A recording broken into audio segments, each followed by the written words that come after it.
Olá, internauta, seja muito bem-vindo a mais um Esporte.com. Hoje vamos falar das vitórias de Atlético e América pelo Campeonato Mineiro e o tropeço do Cruzeiro ontem na Arena do Jacaré. Além disso, também vamos conversar um pouco sobre o Super Bowl, a maior festa do esporte norte-americano. Comigo aqui no estúdio, Thiago Prata, repórter do Jornal Tempo. Tudo bem, Thiago? Boa tarde, Leandro, Josias. Vamos falar aí de mais uma rodada, mais uma partida desastrosa do Cruzeiro e mais uma boa vitória para o Atlético e uma boa vitória para a América.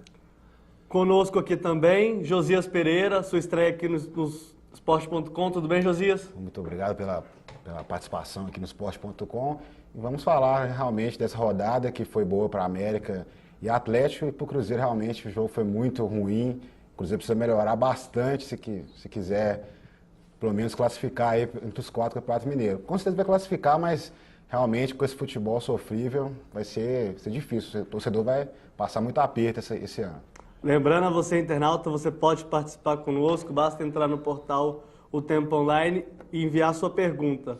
Bom, Thiago, já tem uma pergunta aqui do Andréas Weber de Lavras. Ele é direto ao ponto. A derrota do Cruzeiro pode ser vista como sinal de alerta ou apenas o primeiro jogo e não pode ter tanta preocupação? O sinal de alerta do Cruzeiro já está ligado desde o final do Brasileiro. O Cruzeiro piorou o time em termos de, se você for olhar por nomes, né, para o Campeonato Mineiro, e a situação, por enquanto, ela é tenebrosa. Então, com esse time do Cruzeiro, no Campeonato Brasileiro, com certeza o Cruzeiro vai brigar de novo para não cair. E se perder mais algum jogador importante, seja o Montilho, seja o Alisson, e não trazer altura, o Cruzeiro pode realmente conhecer o rebaixamento no Brasileiro desse ano. Com relação ao campeonato, isso colocando como brasileiro. Com relação ao Campeonato Mineiro, foi o primeiro jogo no Campeonato Mineiro, mas já se via nos 2 amistosos que aconteceram contra a América e contra o Mamoré, um futebol bem abaixo da média pelo lado do Cruzeiro. O Cruzeiro não consegue jogar bem um tempo. Não consegue jogar bem nem o primeiro, nem o segundo tempo inteiro. E isso é algo ainda que serve como um alerta grande para o Cruzeiro nesse início de Mineiro, porque com esse elenco não dá. Josias, eu tenho uma outra pergunta aqui do Henrique Lourenço. Obrigado, Henrique, pela sua participação. A pergunta dele é a seguinte: até onde vale a pena ficar com o Montijo no Cruzeiro? Ele já desejou publicamente o desejo de sair. Isso não atrapalha o grupo? Bom, acredito que sem o Montijo o Cruzeiro vai perder muito, né? Porque ontem a gente viu mais uma vez a partida e o Cruzeiro muito dependente do Montijo principalmente, porque ele arma as jogadas do Cruzeiro, ele é o craque do time, ele teve também as melhores oportunidades, inclusive aquele chute que passou bem próximo do travessão. E realmente, sem ele, a situação vai ficar muito mais complicada, porque o Cruzeiro não vai ter um armador mesmo, um jogador, um craque. Pode ter o Roger, mas o Roger é aquela situação, né? O pessoal fala que ele é chinelinho e tal, todos esses problemas. Ele joga uma partida, vai jogar uma partida bem, outra vai jogar razoavelmente, outra depois ele vai cair de rendimento. Então o Cruzeiro realmente depende do Montijo e principalmente de atacantes, né? Porque a gente está percebendo que o Cruzeiro está muito carente de atacantes. Se já está ruim com o Montilho, imagina sem o Montilho, né? E, Thiago, o que você achou do jogo em si? O América fez um gol pela direita aos 30 minutos do primeiro tempo. O Guarani, desculpa. O América perdeu para o Atlético ontem. O Guarani fez um gol logo aos 30 minutos do primeiro tempo. Depois disso, o que se viu foi um ajuntado do Cruzeiro, né? O que você achou da partida de ontem? Eu achei que... vamos colocar dessa forma, parecia que quem jogava em casa era o Guarani, né? Sim. Porque estava mais aplicado taticamente falando, o Cruzeiro atacava desordenadamente, igual você falou, não se construía uma jogada ensaiada de bola parada. Vide que o Mancini já está no comando, já tem cerca de 4, 5 meses. Sim, e até agora jogada nada no Cruzeiro não existe, né? Está se depositando muita fé no Amaral para cobrar escanteio e cobrança de falta. É um jogador que pode assumir isso? Pode, mas é muito pouco, né? Porque para um time como o Cruzeiro. Igual você falou, o Montilho, ele teve a bola do jogo assim, né? A melhor chance do Cruzeiro, o que é muito pouco também. E, de qualquer forma, se marcar o Montilho ali, geralmente quando se marca um craque, uma peça importante do time, você tem que ter outras opções, porque o cara não vai jogar bem toda a partida também, né? Mas marca o Montilho, não tem mais quem ali que pode desequilibrar. Não tem um volante que chega para bater, para assumir essa responsabilidade. Os laterais não avançam com qualidade e os atacantes, eles são reféns de ter que receber a bola do Montilho. Não recebem, isso não acontece. Depois a gente vai comentar o Atlético e nós vamos colocar essa situação também, a diferença de um para o outro, colocando que o Cruzeiro hoje só tem o Montilho como diferencial. E tem o detalhe, né, de ter apenas o Montijo. E o Montijo, por exemplo, nessa temporada, tá certo, começou a temporada ontem para o Cruzeiro e tal, mas teve 2 jogos. Um contra o América, lá em Uberlândia, outro contra o Mamoré, lá em Patos de Minas. O Montijo apagado nos 2 jogos. Contra a América, pelo menos, participou dos 2 gols, né? Participou dos gols, mas você via Claro. Na verdade, não é aquilo, naquele né? jogo contra o América, eu acho que ele estava querendo dar mais uma resposta para a torcida, para a imprensa, devido às propostas vindas de São Paulo, do que propriamente querer jogar o futebol que a gente já está acostumado a ver do Montijo, né, Josias? Exatamente. E outra coisa, outro problema muito grande no jogo de ontem foi mais uma vez a deficiência das laterais, né, do Cruzeiro. Lógico que o Gilson está estreando agora e tal, a gente tem que dar um tempo para ele, mas realmente o Diego Renan também foi muito criticado pela torcida, que vaiou o Diego Renan, inclusive na substituição, né, que o Mancini acabou tirando o Gilson e colocou o Marcos. A torcida não entendeu, né, aquilo, começou a reclamar com o treinador, mas realmente o Gilson também estava cansado. Mas não sei, essa inversão do Diego Renan também não surtiu efeito nenhum, né, ele muito afobado em campo, dando entradas em vários jogadores, e problema também na marcação, que sempre teve esse problema, né? E realmente o Cruzeiro precisa consertar esse problema na lateral. Isso é fundamental, porque o Cruzeiro também não tem muitas jogadas aéreas e tem muitos atacantes lá que a função deles realmente é o cabeceio, né? Que é o Paulista, o Anselmo Ramon, eles são altos, fortes. Então eles dependem disso também. Então é uma necessidade, é uma coisa que o Cruzeiro tem que trabalhar para essa temporada. Josias, consertar as laterais de campo, consertar a defesa, consertar o meio-campo, tudo, consertar, né, o ataque. Ontem a torcida estava pedindo o Marquinhos Paraná. Para você ver. E teve também mensagem para o Vanderlei Luxemburgo, né? O Luxemburgo saiu do Flamengo na quinta-feira à noite, foi demitido na quinta-feira à noite. Na sexta ele concedeu coletiva, ele não falou nada de nenhuma especulação. Mas é certo que a pressão em cima do Mancini, com o Vanderlei Luxemburgo desempregado, também tem o Celso Roth desempregado hoje nesse mercado de treinadores de futebol brasileiro, a pressão em cima do Mancini vai ser muito grande, né, Thiago? Vai ser como está sendo, né? Desde que ele assumiu, ele já veio com um olhar de desconfiança da torcida, né? Muitas das vezes os torcedores do Atlético, por exemplo, ficavam brincando, zombando os cruzeirenses, se a gente cair, vocês vão junto com esse treinador aí. O pessoal falava assim. Mas ele veio sabendo da responsabilidade dele de tirar o Cruzeiro daquela situação difícil. Estão dando uma chance para ele agora, mas ele tem que mostrar muito aqui veio, né? Porque se ele veio para o Cruzeiro, ele tem que fazer uma estratégia para o time do nível do Cruzeiro.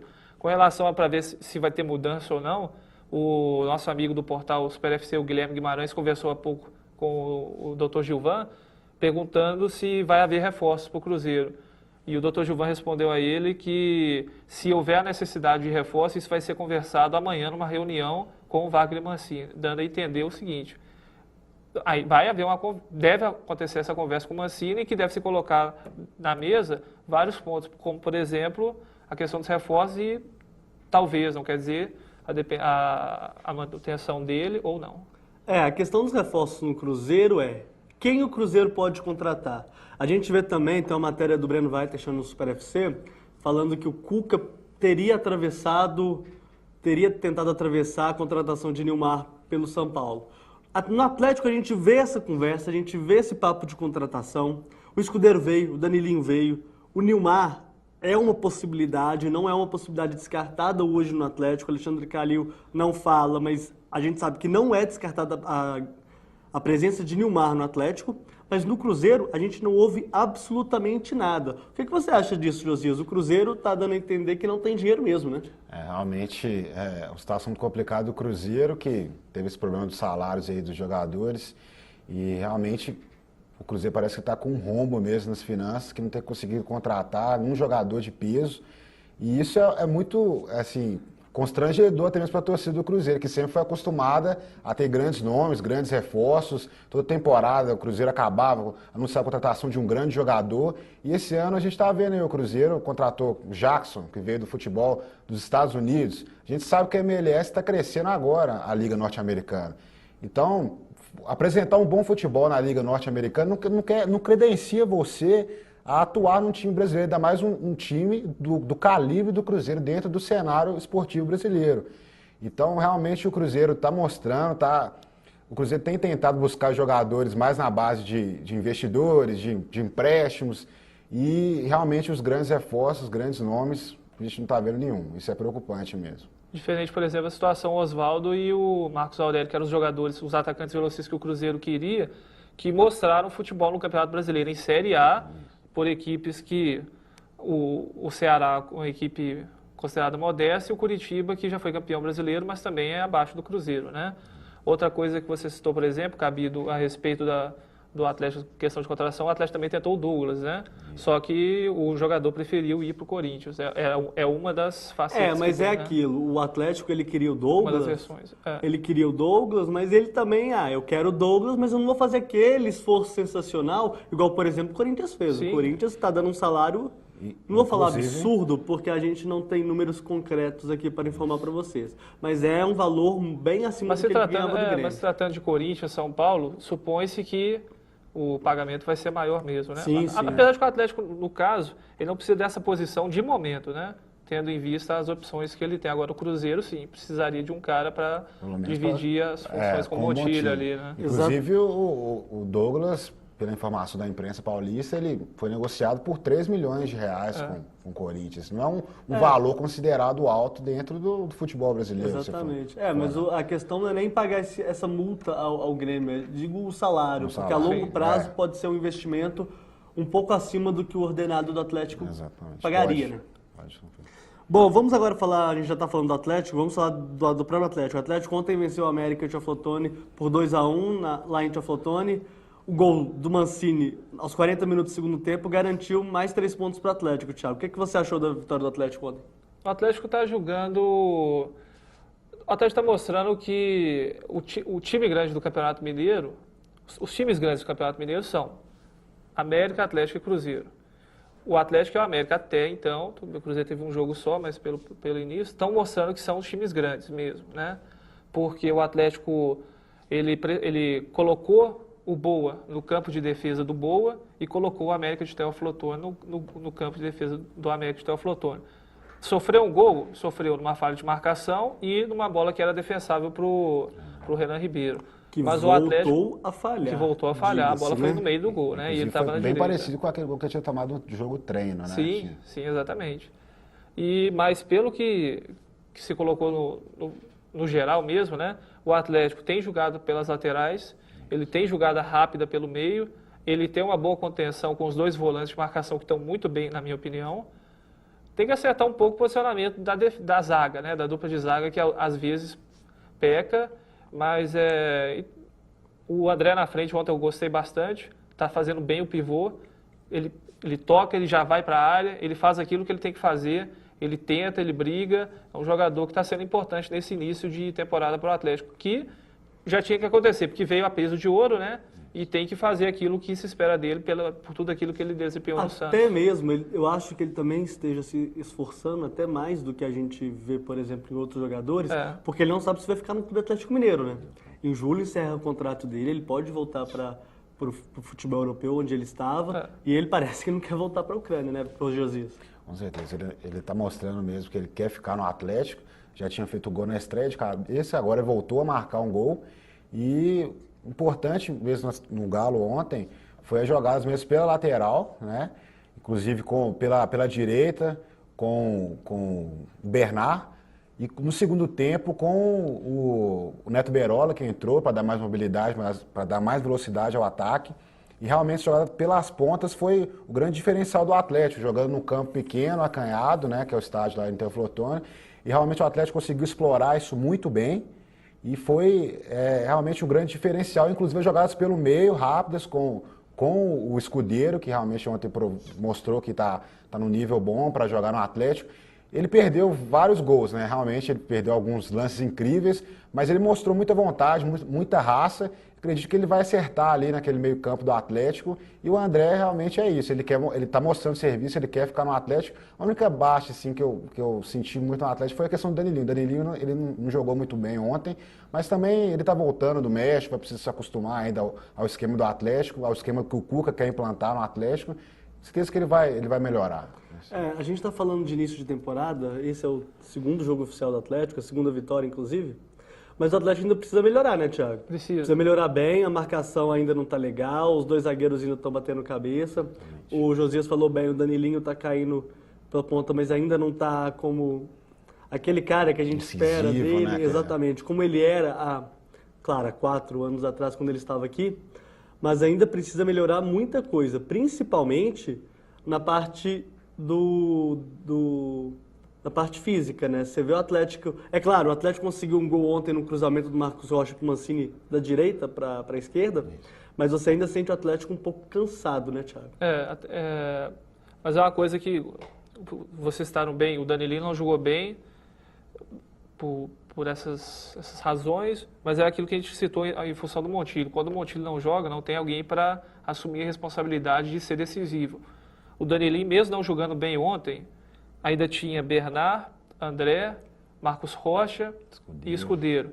O Escudeiro perdeu um caminhão de gols, mas foi importante em outros lances. Sofreu pênalti e outras jogadas. Cobrança do gol mesmo. Cobrança do gol mesmo. Tiveram lances também que ele deu muito azar, Sim. né? Aquela bola no travessão, na trave direita do goleiro Fábio, também não foi absurda, né? Ele claro. deu um grande azar ali. Mas enfim, até o próprio entrosamento dos atacantes mesmo, né? Dos jogadores de setores dos volantes para frente, dos meias para frente, ainda precisa de uma melhora, claro, porque não pode ficar só nisso, né?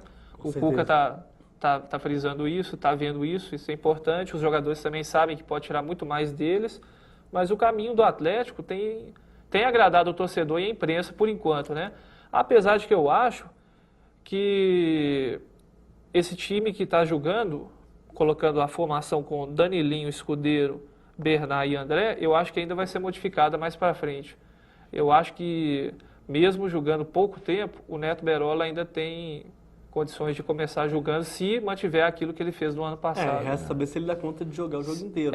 Esse que é o problema. Os 90 minutos realmente ele não consegue. Porque você entrar com o Neto Berola sabendo que você tem que substituí-lo, francamente, o Neto Berola é um bom jogador, mas ele não tem esse cacife ainda não. Mas isso é uma opinião visando, a gente está analisando o início do ano. Da mesma forma que nós estamos analisando o início do ano do Cruzeiro de forma, mostrando que o Cruzeiro está mal realmente, a gente está analisando o início do Atlético, por enquanto, nisso. Pode ser que dê certo, esses 4 na frente, pode, porque são jogadores de extrema qualidade. Claro. Temos uma pergunta aqui do Atlético, Arlete Jesus, aqui de Belo Horizonte, ela faz a seguinte pergunta, Josias: o Galo tem o time menos pior do Campeonato Mineiro? Eu concordo com ela.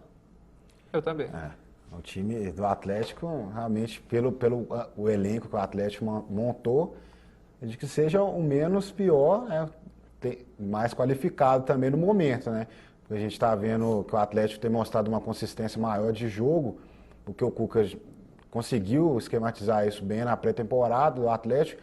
Tem alguns problemas, como vocês citaram, mas pelo menos do meio campo para frente o Atlético tem mostrado um poder maior de ataque, né? Principalmente com o ataque mesmo funcionando, com o André, e quando entra outros jogadores também funciona isso. Agora tem o problema do pênalti lá, o Charleston também é outra coisa que tem que ser destacada, né?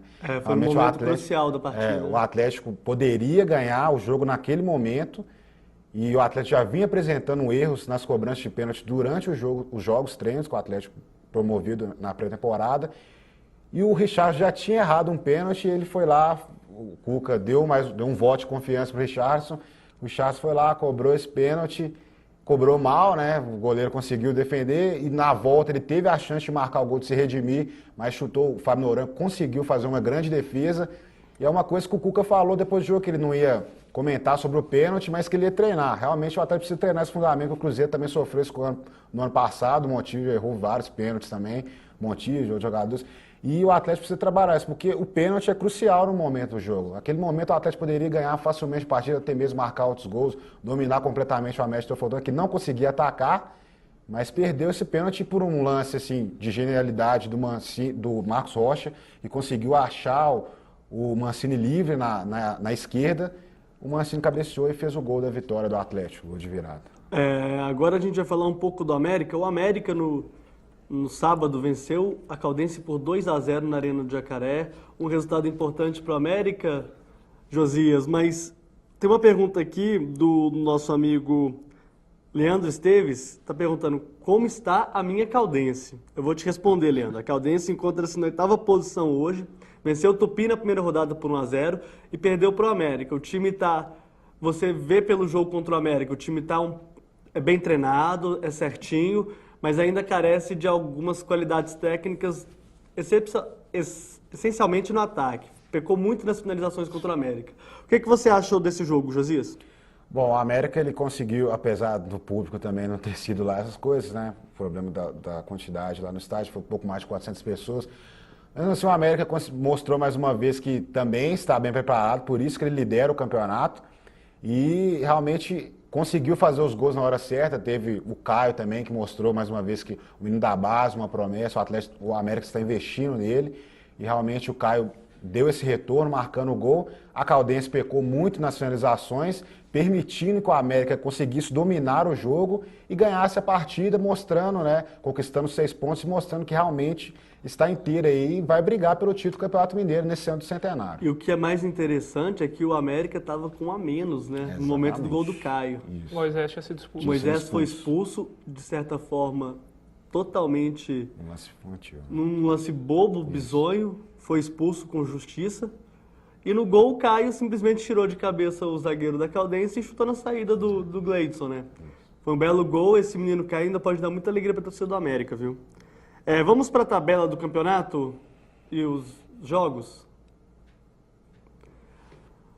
A segunda rodada, o América ganhou da Caldense por 2-0 no sábado, o Tupi jogou em Juiz de Fora e perdeu para o Nacional já mostrando sua força. Tupi caiu o técnico lá. Caiu o técnico. O Gracef Olha, o Gracef. demitido. O Boa venceu por 3-0 o Democrata, o Boa recuperando a vitória da derrota em cima do Atlético. Vila Nova e Uberaba não saíram da igualdade, 2-2. O jogo marcado por muitos gols bonitos. Muitos gols né? bonitos lá no nosso Alpão do Bonfim.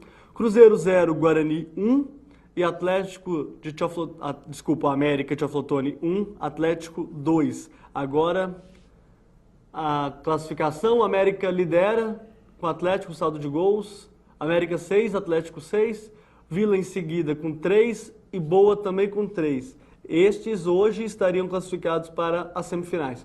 Nacional, América, Guarani e Caldense, todos com 3 pontos. Lembrando que o Nacional de Nova Serrana só fez apenas um jogo. Na sequência, Uberaba tem 1 ponto, Cruzeiro, Tupi e Democrata com nada. Esse é o parâmetro geral do Campeonato Mineiro hoje. O Luiz Antônio, Thiago, ele pergunta o seguinte: vocês sabem onde será o jogo entre Nacional e Cruzeiro? Tá marcado para Arena do Calçada, estreia do estádio, dia 16 de fevereiro. Na quinta-feira, sem ser essa próxima, no dia 16. É difícil responder umas Falta coisas. saber Né? se vai ficar pronto, né? Se vai ter se vai poder condições.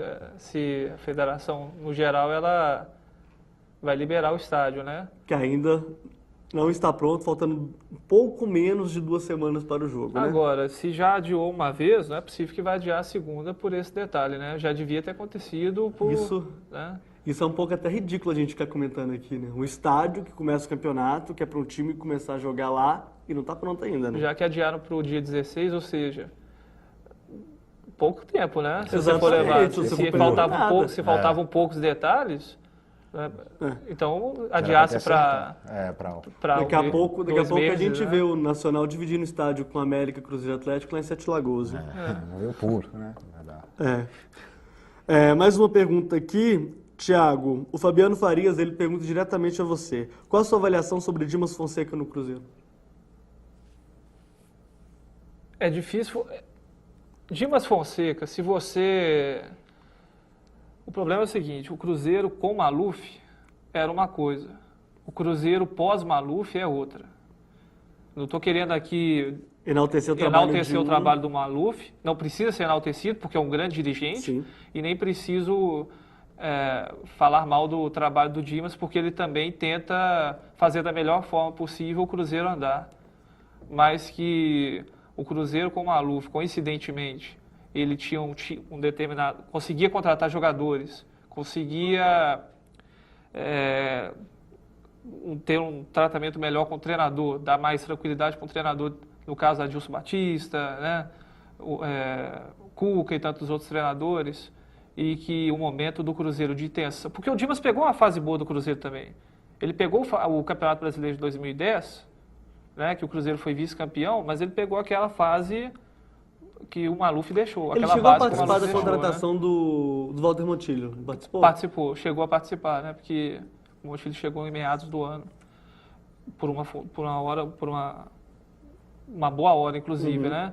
Mas que o trabalho dele no início de 2011 também foi bom, né? A Libertadores, todo o trabalho durante a Libertadores até a derrota Pro Once Caldas. por Once Caldas, que foi absurda, né? Foi bom. Só que dali para cá, porque aí eu coloco, não foi só o Dimas. Quando a gente analisa a direção do Cruzeiro, a gente tem que analisar da seguinte forma. Ali tem Dimas Fonseca, ali tem Valdir Barbosa, ali tinha Zezé Perrella, ali tem Gilvante Pinho Tavares, que era o vice-presidente. Então, tudo que está acontecendo com o Cruzeiro, o Gilvante já sabia. Né? Ali tem, em outro parâmetro, tem Beneci Queiroz, que é o supervisor, já é uma parte mais diferente, né? Uma parte diferente do comando. E ali tem os treinadores, que os treinadores também têm que ter veto da questão de jogador, não. Se você não quer trabalhar com Se você esse não quer cara, trabalhar, você então. não quer ir, O pronto. Cruzeiro, em 2008, acho que 2008, o Cruzeiro tinha o Marcelo Moreno como centroavante no início do ano, que o Alexandre, o Rony já tinham saído, o Araújo já tinha saído há mais tempo, em 2007. O Cruzeiro tinha o Marcelo Moreno de centroavante. E contratou o Marcel, que era a menina dos olhos do Zezé Perrella, né? Era um jogador que o Cruzeiro já queria há mais tempo. Ele veio para ser o camisa 9 da Libertadores e foi inscrito como camisa 9. Mas quem falou que o Adilson queria o Marcel? O Adilson não queria ele de jeito nenhum. Ele teve problemas com o Marcel, inclusive, e o Marcelo Moreno, que era o 18, foi o atacante do Cruzeiro naquela Libertadores. Que por sinal e era foi melhor. o artilheiro. E por sinal era melhor. Era melhor.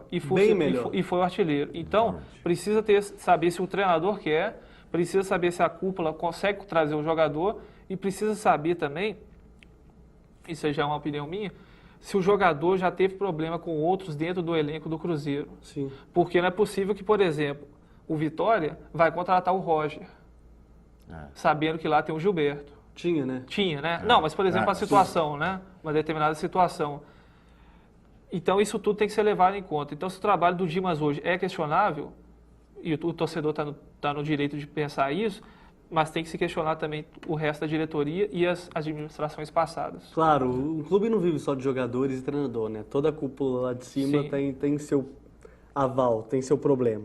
Bom, saindo da bola redonda para a bola vol. Ontem, o New England Patriots perdeu para o Nova York Giants por 21-17 e os Giants conseguiram o tetracampeonato do Super Bowl. Venceu a edição 46. Lembrando que os Giants já haviam vencido 4 edições da NFL antes da era Super Bowl. A gente tem algumas imagens do jogo de ontem.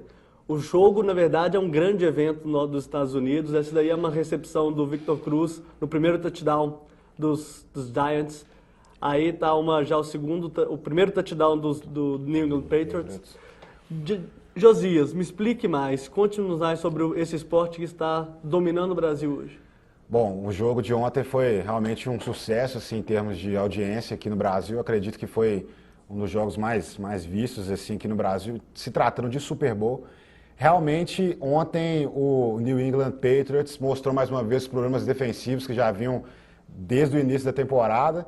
E são problemas defensivos graves, né? A gente vê que o Wilfork, que é o principal jogador de defesa, e pesa quase 144 quilos, ele realmente é o grande líder da defesa. Mas a secundária do New England Patriots realmente falhou muito, permitindo os avanços do New York Giants, principalmente com o Victor Cruz, que é o cara da salsa, né? Toda vez que ele marca um touchdown, ele vai lá comemora dançando uma salsa. A Madonna até brincou com ele depois. Exatamente. E ele marcou um touchdown ontem, fez a salsa dele lá, e realmente o New York Giants fez a festa. porque eles mostraram mais consistência nessa temporada. O início de temporada do New York Giants foi sofrível também. Perdeu até para os meus Eagles, que ganhava de ninguém, foram lá e ganharam dos Giants. Na verdade, o início de temporada foi melhor. O time disputou 8 jogos, ganhou 6, começou a perder 2, mas aí no meio da temporada aí começaram os problemas. Várias contusões, lesões que atrapalharam o time, e realmente o Tom Coughlin, ele é muito cobrado em Nova York. Coitado do treinador, tem 65 anos, ele já deve estar... Exatamente, saco cheio de futebol americano. Mas ele conseguiu levar o time ao segundo título de Super Bowl. E então já está interessante, ele só foi conquistar títulos velho, né? Se for analisar. Depois de muita experiência, ele acumulou. Exatamente. Ele começou a ganhar, o primeiro que ganhou foi com 61 anos, agora ganhou outro com 65. Ele é o treinador mais velho da história da NFL a conquistar um título de Super Bowl, né? Mas o que aconteceu realmente no jogo foi... Mais uma vez, destaque para o Eli Manning, que mostrou que saiu realmente, literalmente, saiu da sombra do irmão dele, o Peyton Manning, que é o quarterback mais famoso. Tem até uma pergunta aqui, Josias, vou achar aqui, é do Nestor Júnior, aqui de Belo Horizonte. Ele pergunta o seguinte: com o título dos Giants, o Eli Manning já pode ser considerado melhor que seu irmão, o Peyton? Lembrando que o Peyton é considerado um dos melhores quarterbacks da história da NFL, né? Bom, eu tenho uma opinião muito clara sobre isso. Eu acredito que, em questão de título, com certeza agora ele é maior que o irmão dele, porque ele tem 2 e o irmão dele tem apenas 1. Mas em questão de jogo, o Peyton Manning continua sendo o melhor, infinitamente melhor por várias razões. Inclusive questão de huddle, né? Que o Indianapolis Colts, que o huddle, explicar para o telespectador, é aquela reunião que os jogadores fazem para combinar a jogada. O Peyton Manning ele não utiliza isso. As jogadas já são programadas, todo mundo já sabe. O Peyton tem o Colts na mão e o Manning não tem. E o Manning é ótimo. O Eli não tem o Giants na mão. Não tem. Basicamente isso. Exatamente. O que ele tem, na verdade, é assim, uma capacidade de jogo muito grande, principalmente no último período, que essa temporada ele mostrou que ele é decisivo. Ele comandou várias campanhas no último período, mostrando realmente o poder de reação da equipe, conseguiu viradas incríveis. E ontem, mais uma vez, aconteceu isso. Ele comandou uma campanha incrível, iniciada com o Mario Manningham, que ele fez uma recepção. Esse lance foi crucial na partida. E aí o Ahmad Bradshaw fez aquela brincadeira, aquela lambança, que ele olhou, fez o touchdown sentado, todo mundo ficou meio desconfiado, mas depois o Eli explicou que a intenção do time era chutar para field goal, para matar de uma vez. Claro. Mas ele olhou, né, pensou, o que eu vou fazer aqui? Vou fazer o touchdown, vou entrar para a história da NFL. E ele fez o ponto. Que na verdade, se você for parar para pensar, Josias, faltando pouco tempo para acabar o jogo, a defesa dos Pats abriram praticamente. Exatamente, ele teve um espaço. Abriu e ele foi andando, foi caminhando rumo ao touchdown, da vitória. E foi isso. Agora, Tom Brady, realmente, ontem ele fez uma grande partida, acertou 27 de 41 passes. Recordista. Isso, ele acertou 16 passes seguidos, principalmente no terceiro período, que ele conseguiu mostrar, o Giants conseguiu, ou melhor, o Patriots conseguiu abriu 17 pontos no placar. Todo mundo pensava assim, pô, agora com certeza o Patriots vai ganhar a partida. Mas não, todo mundo. Aí veio o último período. E o último período realmente, Eli Manning no último período é mortal. Como aconteceu em alguns Super Bowls anteriores, eu não vou me lembrar qual, o Eli Manning conseguiu a jogada mais importante da história do Super Bowl, quando ele se desvencilhou da defesa, conseguiu um lançamento de mais de 50 jardas, e conduziu os Giants a mais uma vitória no Super Bowl em cima de Tom Brady e dos Patriots. Isso. Bom, Josias, eu gostaria de agradecer aqui a sua participação. Muito obrigado. Gostei muito da sua estreia aqui no programa. Eu agradeço aqui a participação. Vamos continuar aí comentando sobre futebol mineiro, sobre NFL. Eu penso que a NFL agora vai voltar só em setembro, né? 7 meses sem futebol americano, mas o futebol brasileiro está aí. O importante é vamos continuar cobrindo o Cruzeiro, Atlético, América, futebol mineiro, futebol nacional. É isso aí, Super UFC sempre aqui. Obrigado, Thiago, pela sua participação mais uma vez. Valeu, Cabido. Josias, obrigado pela aula. Muito bom. E vamos ver se esses times mineiros aí melhoram daqui para frente, que a América e a Atlético evoluam, que o Cruzeiro melhore bastante, né? E que os times do interior possam, sim, fazer uma grande campanha, porque nem só de grandes vive um campeonato, né? Tem que ter surpresas também. Exatamente. Então, muito obrigado, cara internauta, e até breve.